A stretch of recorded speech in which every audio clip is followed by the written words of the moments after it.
બા તમારી ઉંમર 95 વર્ષ, હા પણ તમને તમારા બા યાદ આવે? બા કેમ યાદ ન આવે? 100 વર્ષે બા યાદ તો આવે. હે પણ મોઢે બોલું જો ને માં, અરે રે ત્યાં તો મને હાચે જ નાનપણ સાંભળે, પણ પછી ઓલી મોટપની બધી મજા,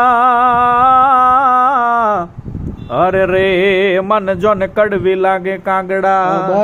ક્યાં તમારા બા છે? આ મારી બા, હા આ મારી માસી, હા આ ઝવેરી મામાની બેન, હા અને આ ભાનુબા. આ તમે પોતે? દોસ્તો આ તમે જુઓ આપણા ભાનુબાની ઉંમર અત્યારે છે 94 વર્ષ, 95 વર્ષને આળે ગાળે. અને આ ફોટામાં આ નાનકડા જે દેખાય છે એ આપણા ઢીંગલીબા જે છે એ આપણા ભાનુબા છે. આમાં ઢીંગલીબા છે ને હવે ભાનુબા થઈ ગયા છે. તમે જુઓ, વાહ ભાઈ વાહ.